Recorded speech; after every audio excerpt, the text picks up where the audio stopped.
Hello and welcome to CDO Magazine interview series. I'm Michael Sutter, the founder and CEO of Enlivened Tech, which is a local company here in Cincinnati, not too far from Christ Hospital. Today, I have the pleasure of speaking with Craig Kobren. He is the Chief Information Security Officer at the Christ Hospital. Craig, can you tell me a little bit about yourself in your role at the Christ Hospital? Yeah, and actually, I just recently picked up another responsibilities here at the hospital. So I'm the Chief Information Security Officer and also the Chief of Enterprise Information Management for the hospital. Been here about 10 years at the hospital and been back into the Ohio area for the last 20 years. That's awesome. That's really cool. So yeah, are they going to fit that on a business card?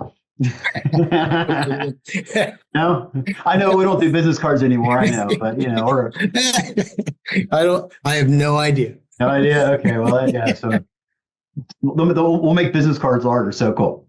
Okay. Well, thank you for that. I appreciate it. So we're going to talk about strategies and best practices for hospital cybersecurity. Okay. We'll just hit on a couple topics here. So what do you think, in your opinion, are the most critical steps that hospitals should take to prepare for cyber threats? Right. I mean, never know what's going to happen. Yeah, I think there's two things really there that are really important. One, it's very important to know, where our data is, because the healthcare information, the financial data, all that's considered PHI, which is what we're responsible and regulatory to make sure that we meet. So it's really important from a strategic standpoint to know where it all is, what it's doing, and how it's flowing. But I think the other piece, which actually probably is a bigger priority, is going back to almost that business continuity piece that we can't close. So everything we're doing, we have to make sure that, okay, well, if something did happen, and let's hope it never does, how do we stay open? How do we recover quickly, right? How do we make sure that, the services can run, under that duress, if you will, situation? Okay. And that's a challenge, obviously. Well, it's a lot to think about, because it's like, you're planning for something that's, it's not exact. You don't know exactly how a bad person's going to attack you, which system is, did they be able to get into? So it is hard to kind of lay out, but, we do a lot of things, practice. We bring up scenarios. We do tabletop exercises with different groups. And a lot of it's awareness, going into, a different department of the organization and saying, hey, what if you were down? Like, if you didn't have these computers or these, tools for, a week, 2 weeks, a month, watching their eyes open up of like, oh, I thought this would be like a few hour thingy. So I think, that has to be in your planning in healthcare, because you can't close. So we do spend a lot of time focusing on, just kind of like, well, if the scenario happened, how do we get organized? How would we handle this? And so we do spend a lot of our time there. Yeah. So no, that's challenging. That's pretty cool. So just talking about disaster recovery a little bit, trying to just touch on that. What kind of insights do you have on DR, continuity plan, in a healthcare setting? Yeah, it's a few different things that we do. Obviously we do invest in, systems that are to back up our systems to try to be able to recover. We look where we can test that the best of our abilities, in doing that to prepare. So we strongly believe if you can practice anything, it brings value. And then, as I said, we've done a lot of time meeting with our business partners and talking through, hey, how would this specific part of the organization be able to run if this scenario happened? We also, you hate to, use bad stuff for other people, but if something happens to another organization around the globe, we try to look at that and evaluate, like, well, what would that have meant for us? How did they handle it? We try to get that intel as well. You learn from everybody else as well. So like I said, we do spend a lot of time really thinking through those scenarios, because we know it's one of the most attacked industries. Does it differ from industry to industry, Craig, or?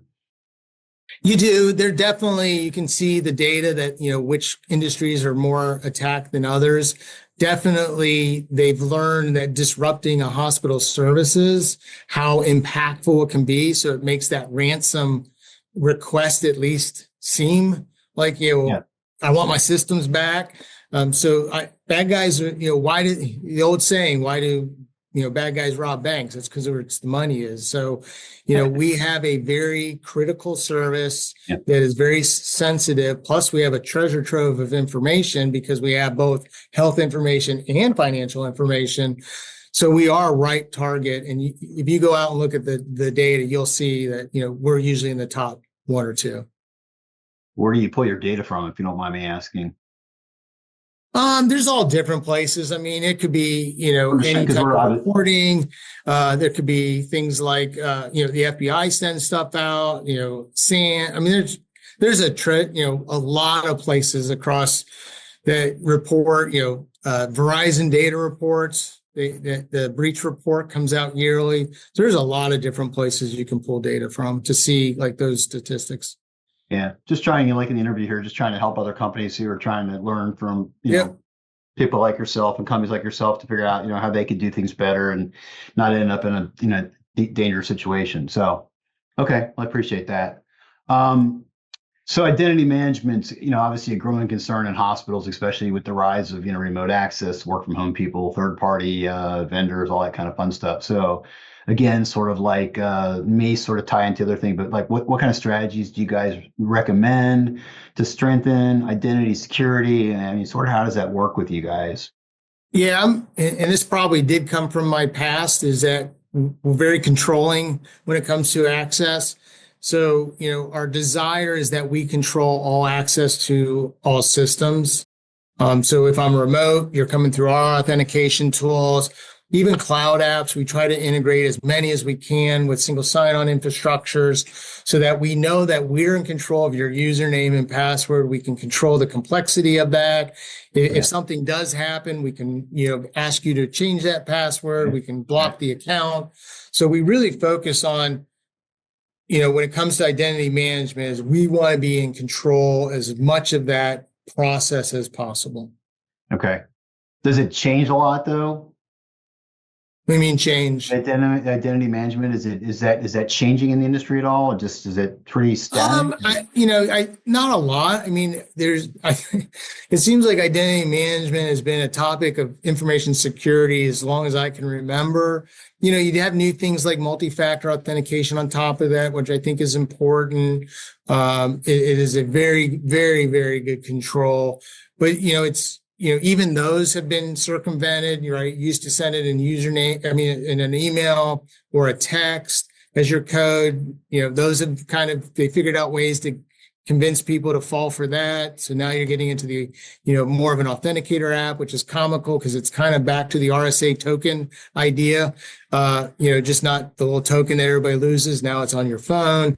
So it's interesting how the replay does happen. But most of it is still the same, the same controls. I need access to folks. It's just maybe the methods. Like I said, MFA is, I think, a really good one that's really helped in a lot of ways. Yeah. No, that makes sense. So no, I appreciate that. So talking about another thing here we got here as well too. So talent development and, the security cultures. I think, everybody, would love to hear a little bit about culture. So like, professionals prioritizing salaries over deep security expertise, right? How do leaders cultivate, stronger, more resilient, security workforce in situations? Yeah, I think that's another interesting topic. When I got into information security, and you mentioned I started out as an electrical engineer, and how I navigated this way, I'm still not 100% sure how those hops happen, but they do. And, when I first got involved, finding a security person was almost impossible. There's no degrees, there was no schools training security individuals. And generally what they were is people that, worked on certain IT systems that had some security and flavor, and you kind of grew them into security professionals. I think with the, security has become way more mainstream than it was 20 years ago, where, it's in the news on a regular basis now. And the career, there's a shortage of people because now more and more people want it, more and more privacy laws, regulations, which has inflated the salary market because it's typical supply and demand. Yeah. And I think the challenge is that I think the best security professionals are people that are very well-rounded, have very big experiences across all of the IT stack. And that's really hard to do in a college setting. 4 years you're in, and you're out, where you haven't administered. And, I generally try to look for people that actually, administered an infrastructure component. So they've lived and breathed it, not working, people asking for stuff, updates, performances. So I think it's challenging because trying to be able to afford the talent that has that years of experience is really challenging. So I do believe finding the people that, back to the beginning of, they really like this topic. They live and breathe it. They look at and try to why, they're really into the why question. Why did that not work? How could this go wrong? I always think that we try to eliminate everything that could possibly go wrong. And if we do that, it will go right. So it is a different mindset that I think the people have. And then you look at aptitude and resourcefulness, people that are eager, hungry, they may not have the answer, but they'll dig to go find the answer and want to know the why. I think you got to kind of find that person and then try to really grow them and expand their roles. So that's becoming more challenging and challenging. What do you guys do to try to, reel those people in beside, It is. And sometimes it's too, you look within your own organization and, you see those people that maybe, like I said, are, more in a traditional IT role, not the security role. And you go, hey, you seem to be really interested in what we're doing, and they know the systems and they know, right.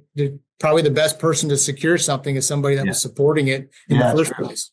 Sort of like the dark web kind of guys, right? I guess they know because they came from wherever. So yeah, I don't know. I don't have experience with that, but no. So is there anything else that you want to talk about as far as how to help people that are on the other side of the screen, to help them try to better their organization or just grow?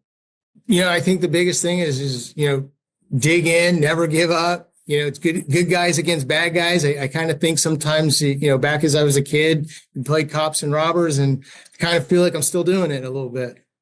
Thank you, Craig, for joining me today. And for more interviews and insights, please visit cdomagazine.tech.